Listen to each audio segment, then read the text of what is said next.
Hey everyone, this podcast is part of Story Mode, the podcast network of Gamefully Unemployed. You can support us and gain access to other great exclusive podcasts at patreon.com/gamefullyunemployed. That's patreon.com/GAMEFULLY unemployed, which is spelled like it sounds.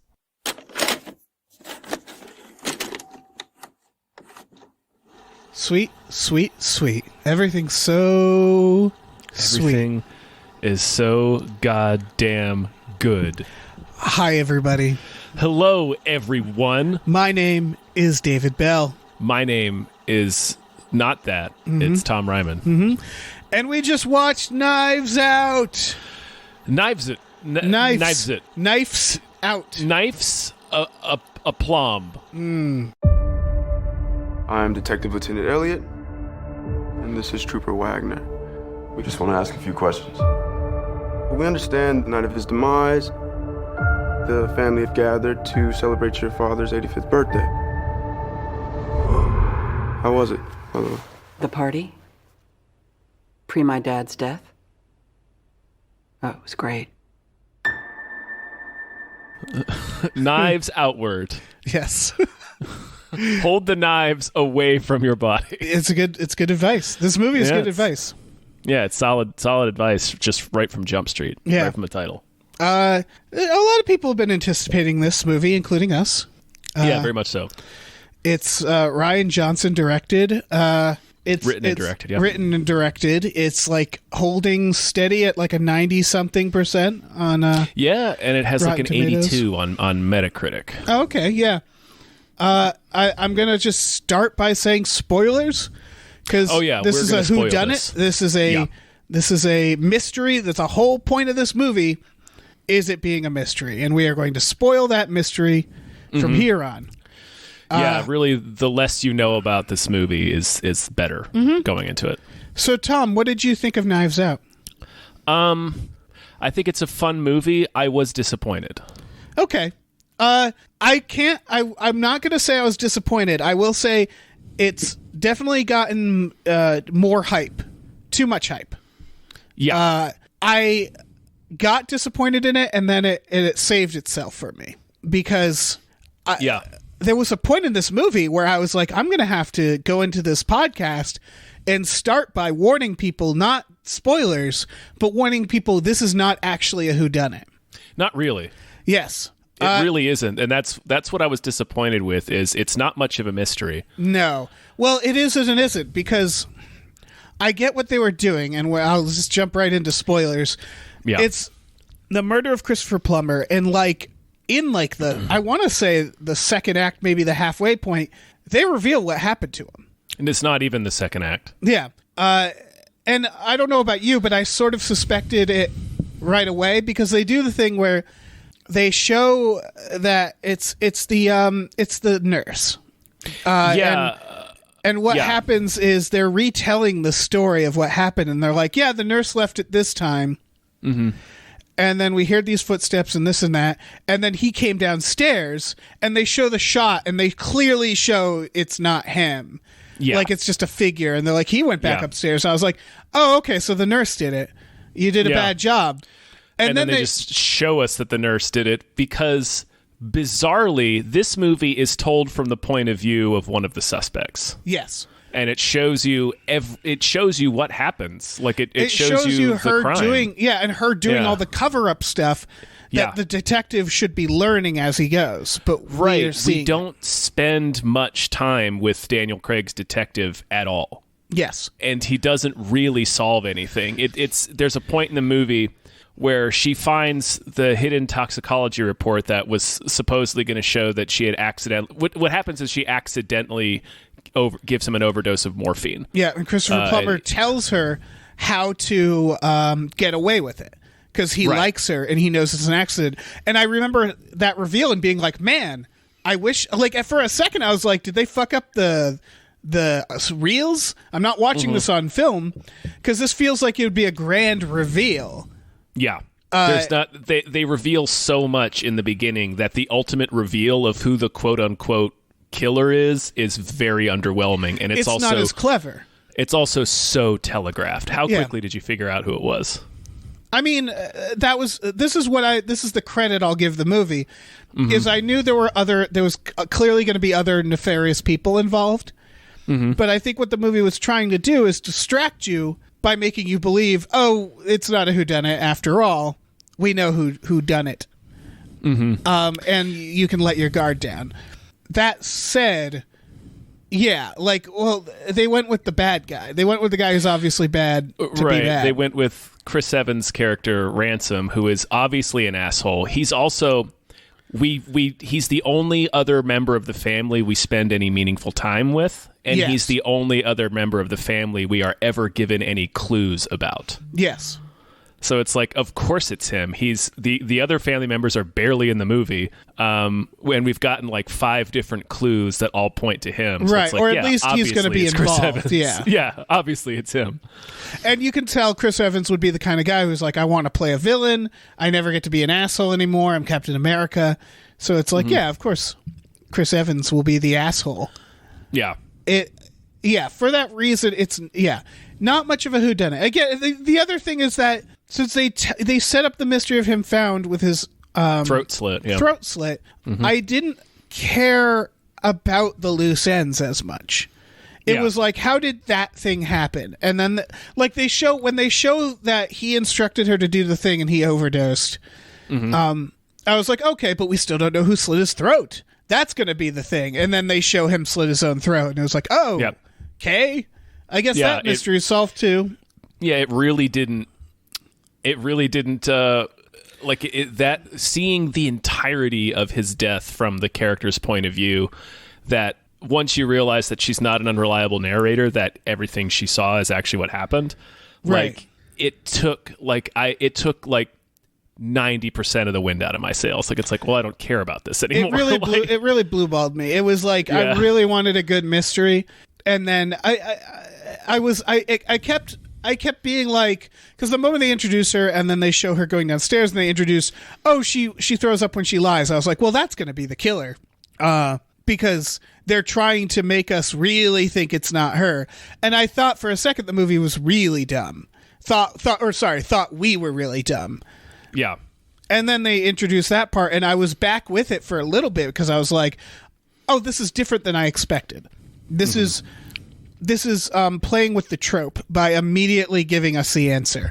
But I thought there was going to be more mystery. The intrigue was going to build from there. And it doesn't. Kind of doesn't. It does not at all. Yeah, There's it's a random blackmail subplot thrown in. Yeah.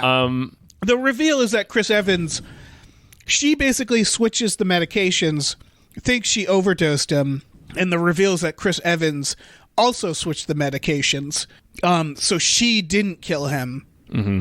Yeah, he went in there. He found out basically that Christopher Plummer was leaving his entire wealth and estate and companies to her, right, to teach his shitty family a lesson, which was baffling. Yeah, but all of that, it's a hyper reality. I was accepting all of that.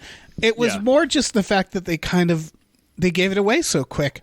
Yeah, there's not enough intrigue left in the remaining loose ends to really keep me on board. Well, yeah, because they have to reveal, but wait, he did this, so he really murdered him. And it's like, but he didn't. He didn't. He slit his throat. We know what happened. Yeah. They have to introduce a new murder, himself. basically. They had to add in a new murder. Yeah. For Chris Evans to go to jail. Yeah, which was really dumb. Yeah. Like they add in the new murder like 20 minutes before the end of the film. Mm-hmm. Yeah, it was. I mean, it's not. Yes, it's all technically dumb, but it's not. Yeah, I think it was more focused on being fun. It was fun. Like clever. the characters are all fun, and it's they're funny performances and everything. But it's like, man, as a mystery, like they do the thing that I fucking can't stand.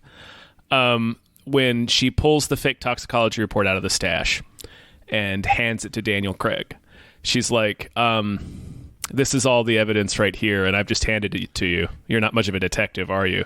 And he's like, well, in my defense, you're not much of a murderer. But it's like, you can't just call out the dumb thing that you've done Right. and then have it not be dumb. Because he's not much of a detective. No, he doesn't really isn't solve very anything. good. That's when I started shifting gears watching it, because I was like, oh, is this like Pink Panther?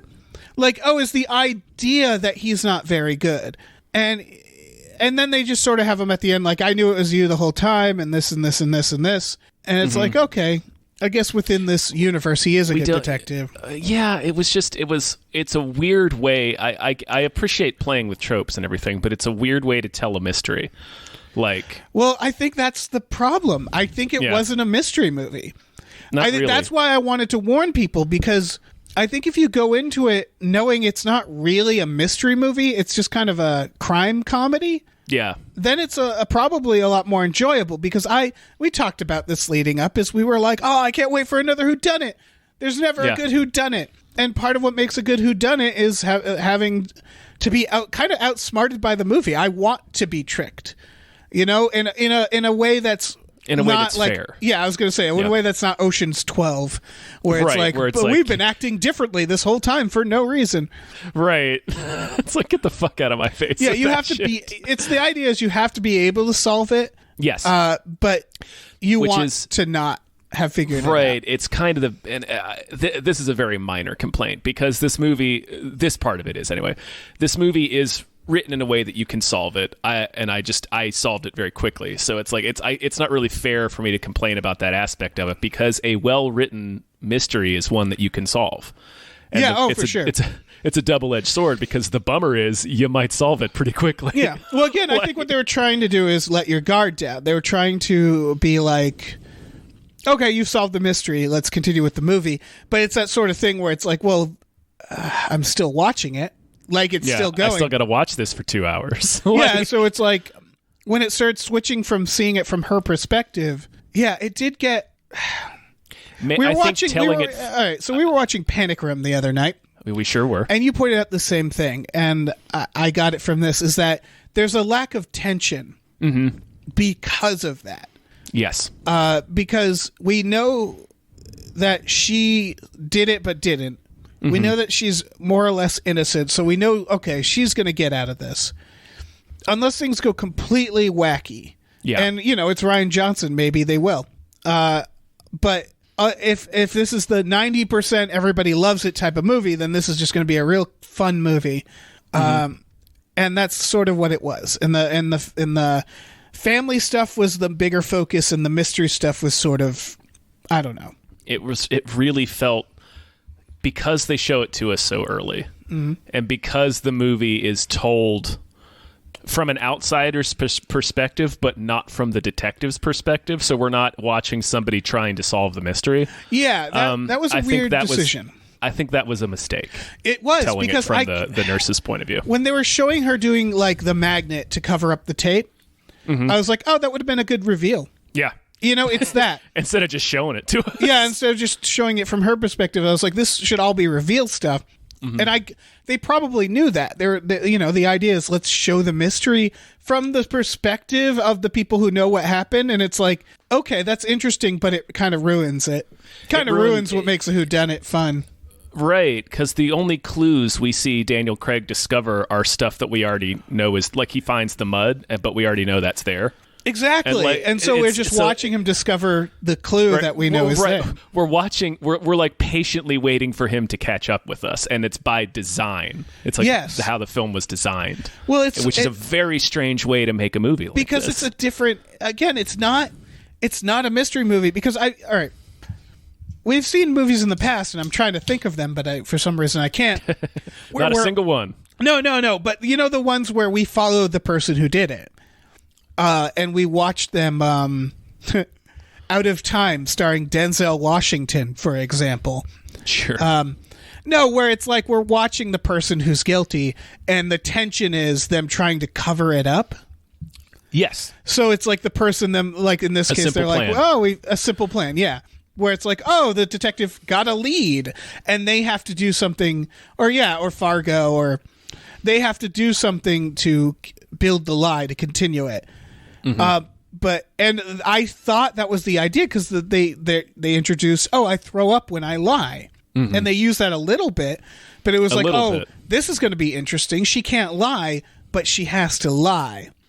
She can't lie except when the movie needs her to. Yeah, well, she can say limited truths is the idea. But like, yeah, she should know she's lying when she does that. Yeah. So yeah, I thought that's what we were going to watch, is her facing that challenge. And they when they go to watch the tape, there's like a little of that in the mud, where it's like a little of her covering her tracks, but then the movie just sort of moves on from that. It doesn't stay with one kind of tone, or not tone, with one like premise for very long. I think that's what's weird about this, is that I thought the entire movie was going to be the first act, which is we're in a house, who killed this person, and it wasn't. And it's not really at all what it is. Yeah.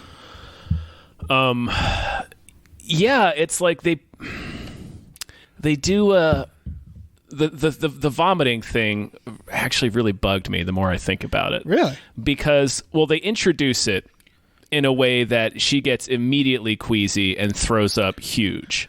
Right. They do it later where she's able to just very gently throw up quickly into a big gulp so Daniel Craig doesn't see that she was lying. Right. But also it happens immediately after the lie.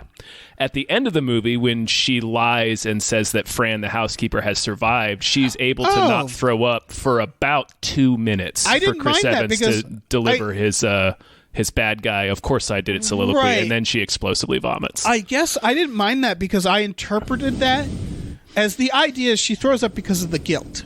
She can't stand the idea. So I interpreted that as she knows this is a lie for a good reason. And like she could hold out. Like, I don't know. I guess I put that on her. But like the pattern sort of fit, where it was like, you know, she like that was a lie that it was like this mattered a lot. So she was holding out as long as she could, and she was also like less disgusted with the lie, like morally, because it was for the reason of catching him. I was surprised by the puking, even knowing it was a lie. I thought the turn was like her character arc was going to be like, that she was learned to lie. I can lie. Yeah. That's fair. That's probably accurate in terms of reading it, but the movie never gives us that information. No, and not it's just really. The rules. It establishes it's a hat on a hat, because it establishes a very bizarre behavioral tick that I don't think exists, but it's so over the top. Right. The idea that she is so averse to telling a lie, it literally makes her throw up. Right. So we're starting out with something that is truly out there, which as is a why concept. I assume not only had she done it, but she was like a sociopath who like was pretending setting this up or something. So yeah, the second part of that is it gives us this pretty big pill to swallow, and then doesn't really define the rules of it. Yeah, which is. I didn't mind that as much because it's not that big of a complaint. I just thought it was a very odd thing to have in your film, and it feels like he just did it for the sake of it being an odd thing to have in the film, which is fine. It's in the tone of the movie. Yeah, it's a weird comedy. Yeah, we haven't even talked about the family. It's, you know what it is. Before we get into that, I was talking about this on Twitter. I went to see this movie and it was just flooded with boomers, millennials, and their boomer parents because it's Thanksgiving. Excuse me. And everybody, you're excused. And everybody is, out with family and shit. And it was, it's like that kind of movie. It's kind of the perfect movie for that. Like, really my parents are in town. What do we do? Let's go see this fun movie. That's middling praise, because Now You See Me is also the perfect film for that. My parents are here. We have to go see something that's inoffensive. Like, when my parents visited last, we went and saw Rambo: Last Blood.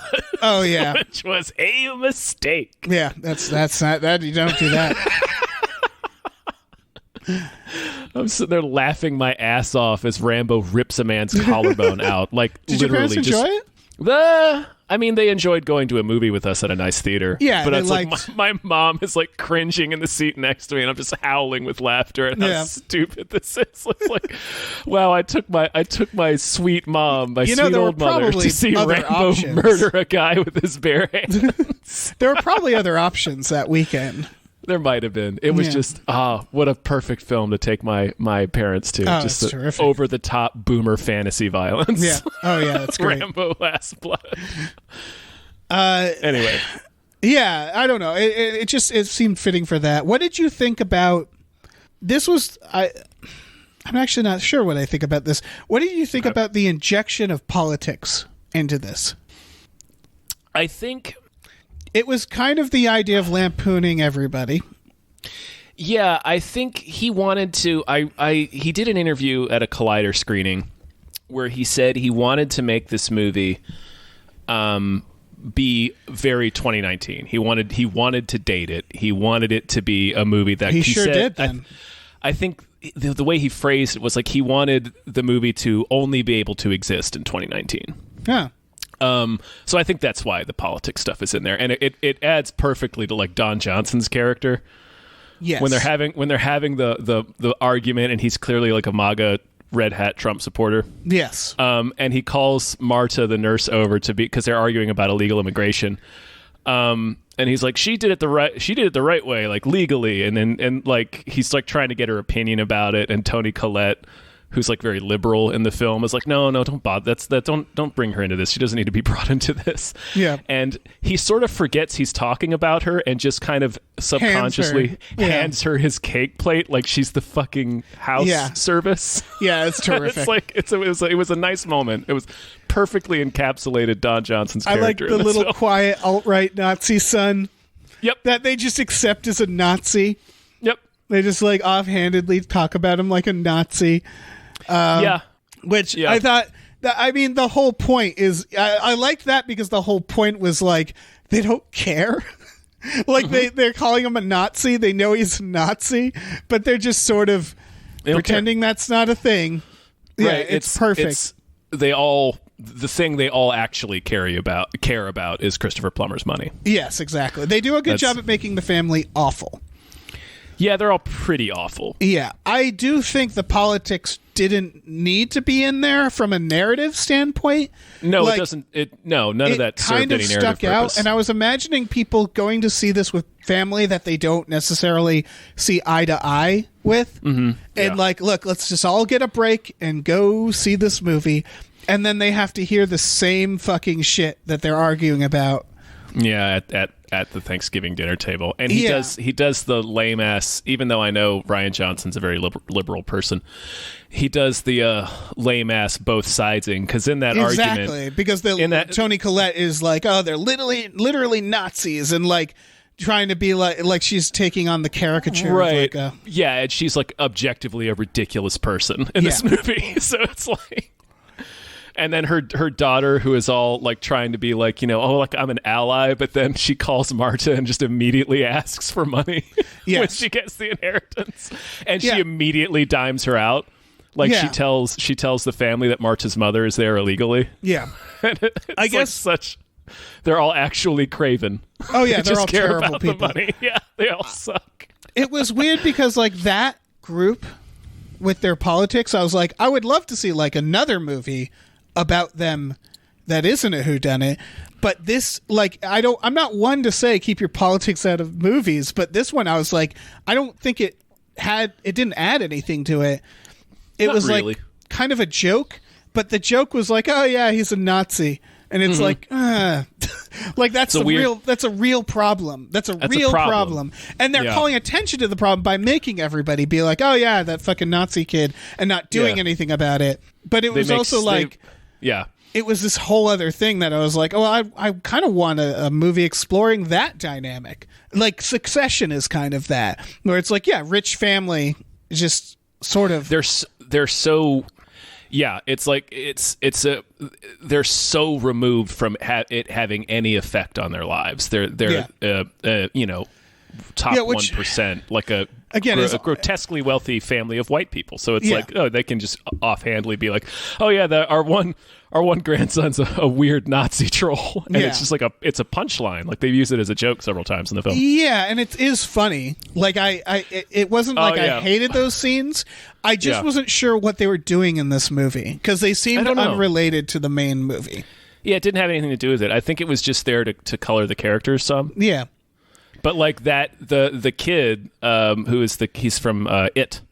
That's where I know him from. I was like, I know that little Nazi from somewhere. I think he's also in Midnight Special with Michael Shannon. Okay. I would not know him from that. But oh fuck, I lost what I was talking about. Oh right, like that kid is not a character. Like he doesn't matter. Yeah, he doesn't matter. He's a prop basically. He delivers. Which I like one the piece of treatment information, of that, and that's it. Of the little alt-right troll Nazi as being like always on his phone and shitty. But it never has anything to do with like it doesn't have anything like I was all that stuff defending.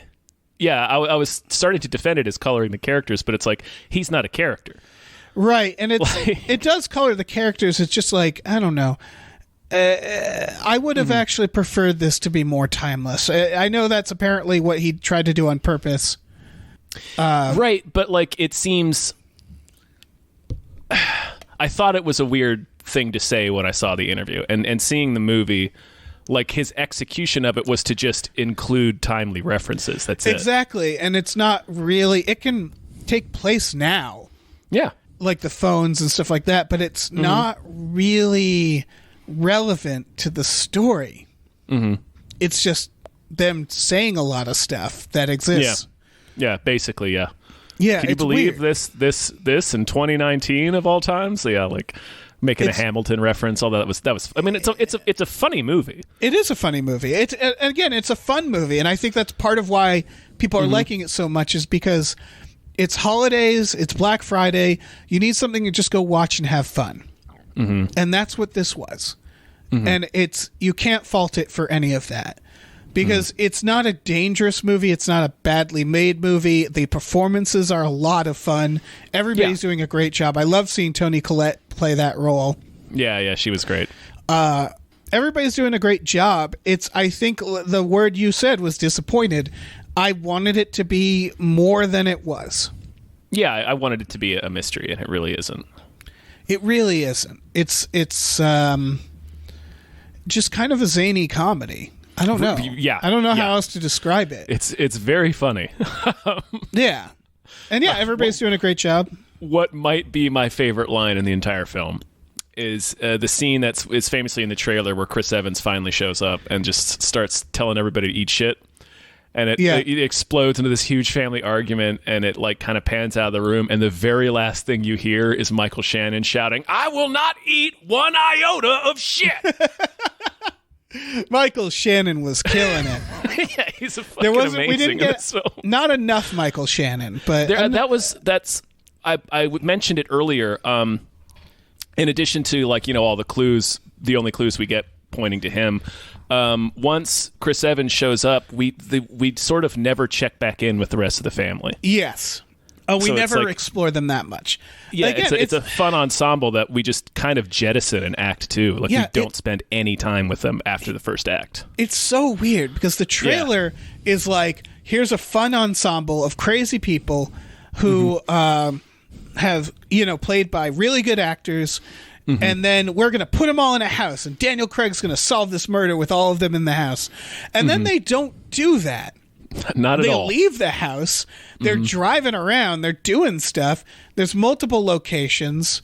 The characters, like Jamie Lee Curtis is hardly in it. Michael Shannon is hardly in it.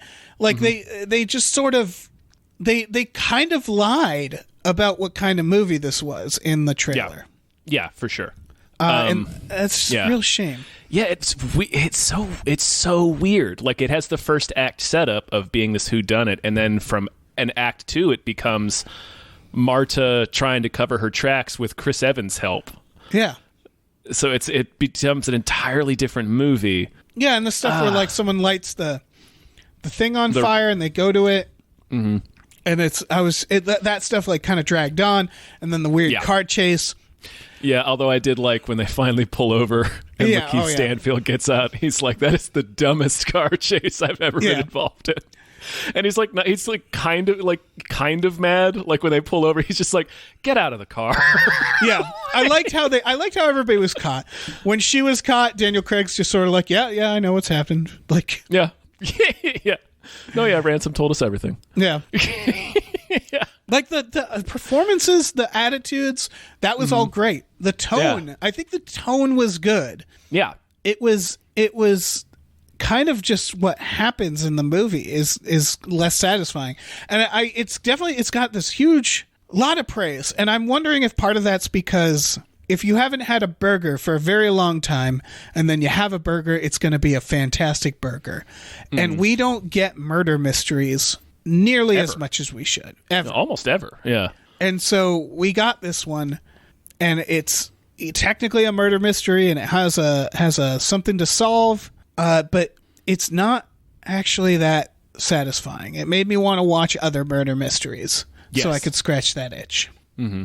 Like Gosford Park. Mm-hmm. Sure. Even you haven't seen that, right? No, I need to. You got everybody go see Gosford Park. Even the new Murder on the Orient Express was a more satisfying. Yeah, I guess. Yeah. But it's not as good as a film. No, not at all. But the mystery itself, The Girl on the Train, that's another good murder mystery. Mm-hmm. I'm trying to think of other good murder mysteries. I don't know.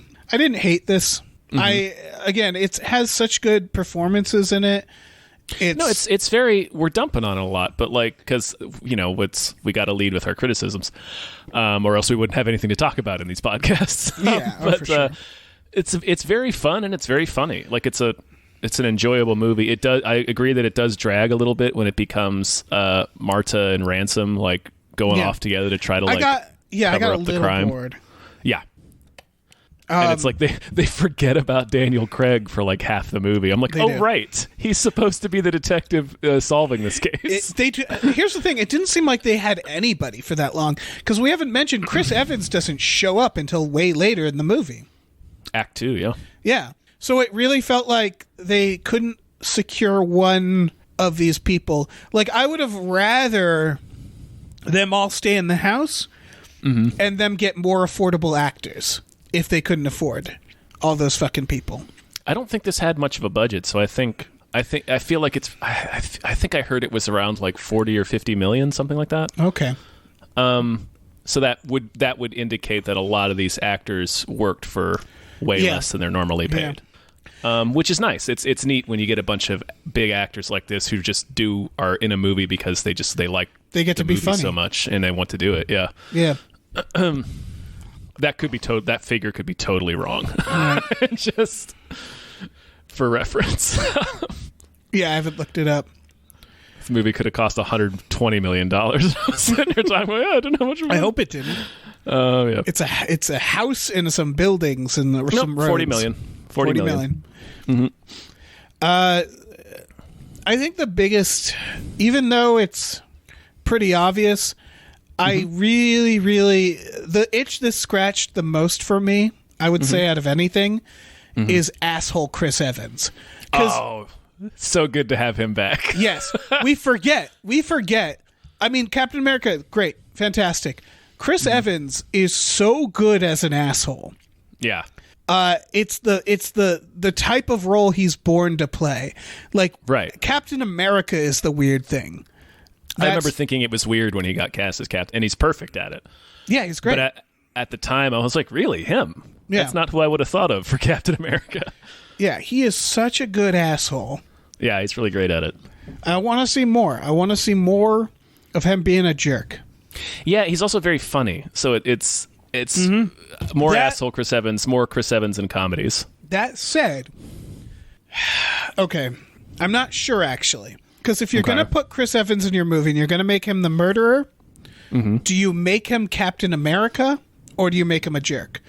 A jerk, because I think what this movie was trying to do is outsmart the people who knew the tropes. Mm-hmm. So when you have an asshole character, you automatically assume that's not going to be the killer because they're making me want obvious. Them. Yes. Yeah.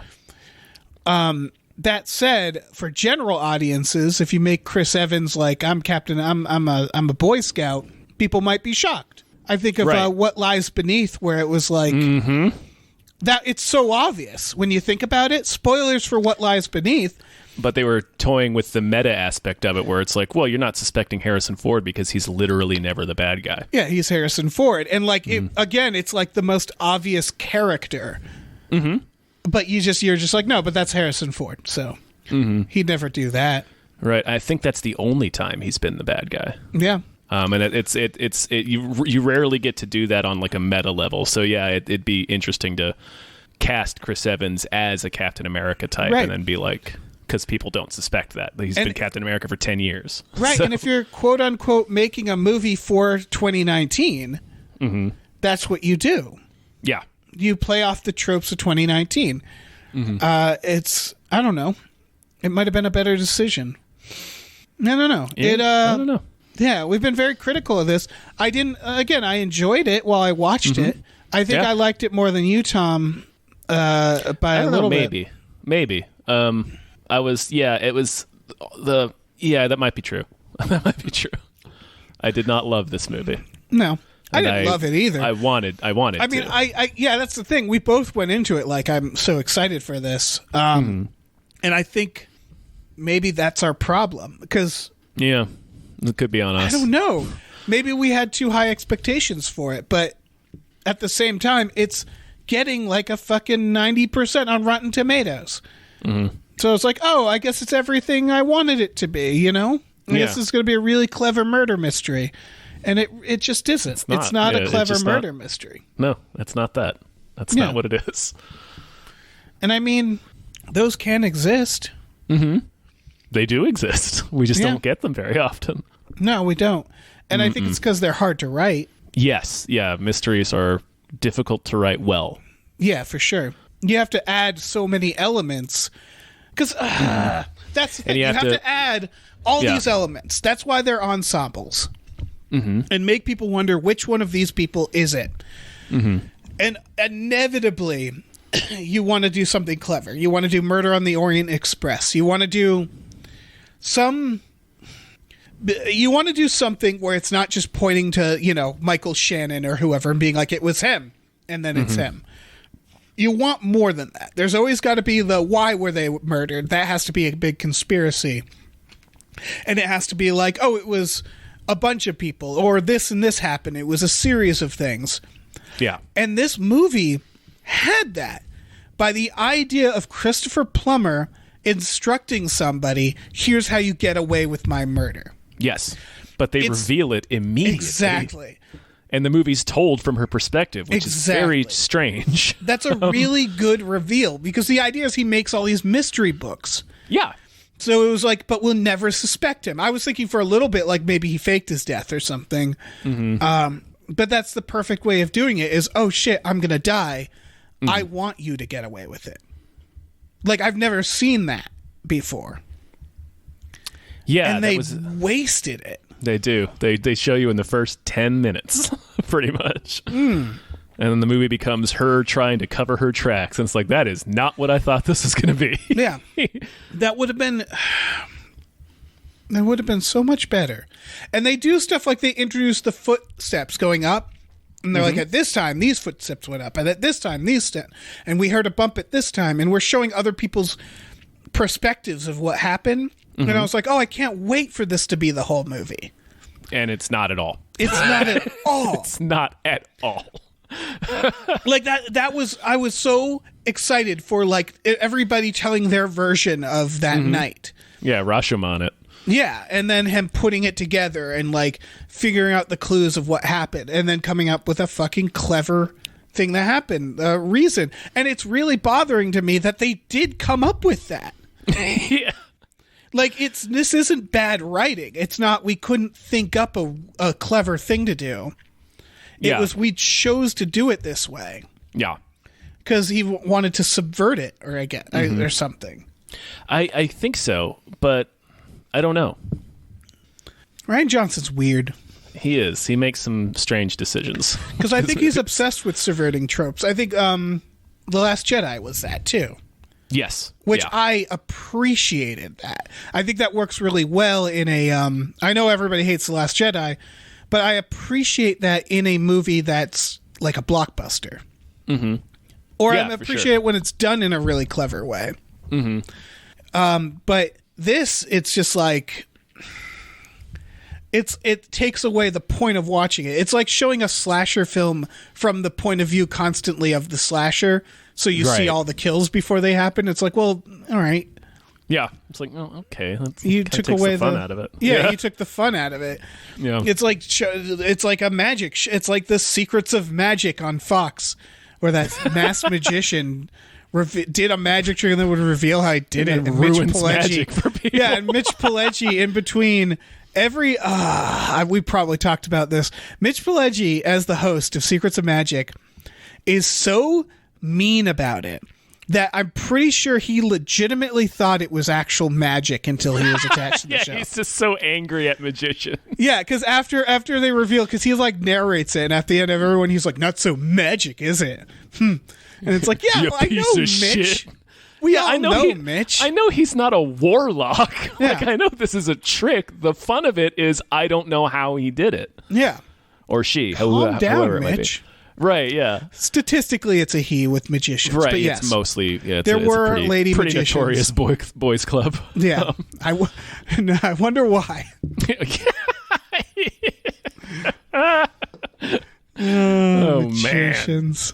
Fucking magicians. I know. Coming in hard against magicians today. I'm not coming in hard. I used to do magic when I was a teenager. I had like magic stuff. It was fun. It's fun. Like, but then you become an adult and you're like, can't do that anymore. Yep. Yeah.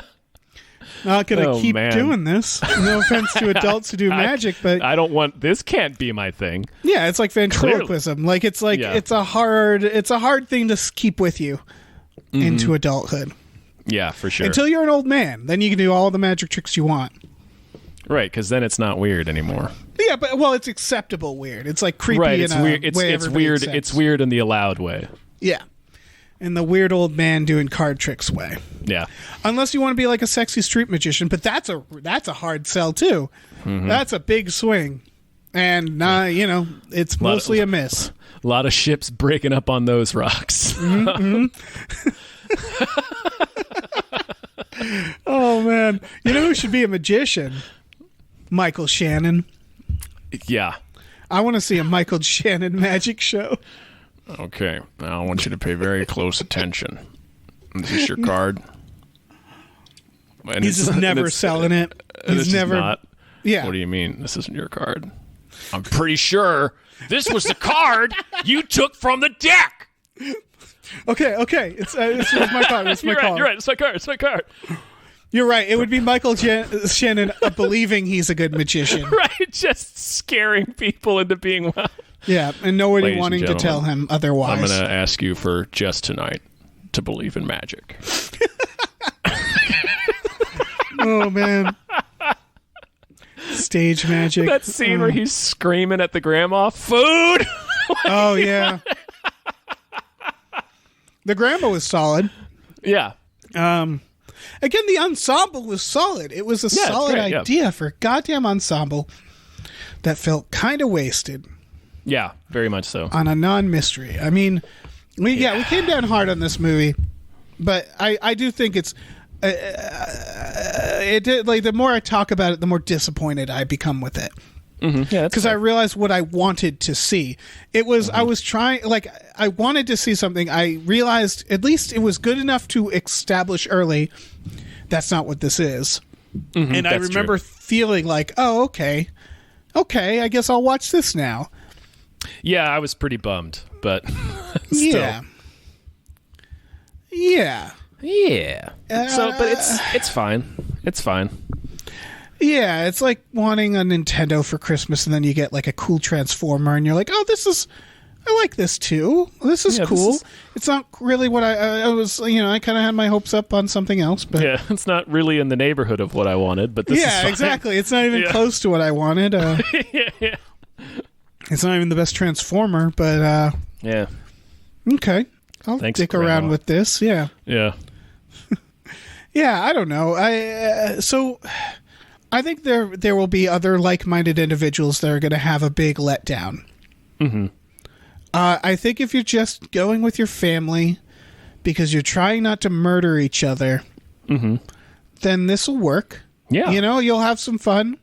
Everybody in the audience had a lot of fun. All them boomers, they were very delighted. Mm-hmm. Yeah. I don't know. It was fine. So, yeah, it was fine. It was fine. That's what it was. It was fine. And I didn't want fine. I wanted great. Yeah, I really wanted to be into it. Yes. Yeah. And I mean, I was into parts of it. Like we talked about, the comedy was good. Mm-hmm. So it's not like a big trash bag. Like it's not a trash bag filled with like dirty grease that you have to guzzle. Like it's a presentable film. Yeah. It's definitely something like I would recommend it if you just want to go have a fun time, you know? Mm-hmm. I would compare this to something like Ready or Not, where it's see, the difference was when I went to see Ready or Not, I had no expectations. And then I walked out of it like, oh, that was way funner than I thought. And I went into this one with all the expectations, and it really didn't deliver. So I think it's better to go into this knowing you're not watching a whodunit. Yeah. I think that's good advice. Yeah. I think that's a sode as well. Yeah. That can be a sode. That can be a sode. Be a sode. Well, thank you guys so much for listening. Mm-hmm. Hope you had a great Thanksgiving weekend. Indeed. If you're interested, we have a Patreon, patreon.com/GamefullyUnemployed. We have exclusive podcasts like Tom and Jeff Watch Batman and Fox Mulder is a Maniac. There's tiers where you can watch movies with us every Friday, or you can make us do your own episodes of We Just Watched, or you can even produce your own podcast for us to host. It's all right there, baby. Check it out. Do it. Also, we have a store, tpublic.com/store/gamefullyunemployed, where you can get t-shirts and stickers and posters and shit. So do that as well.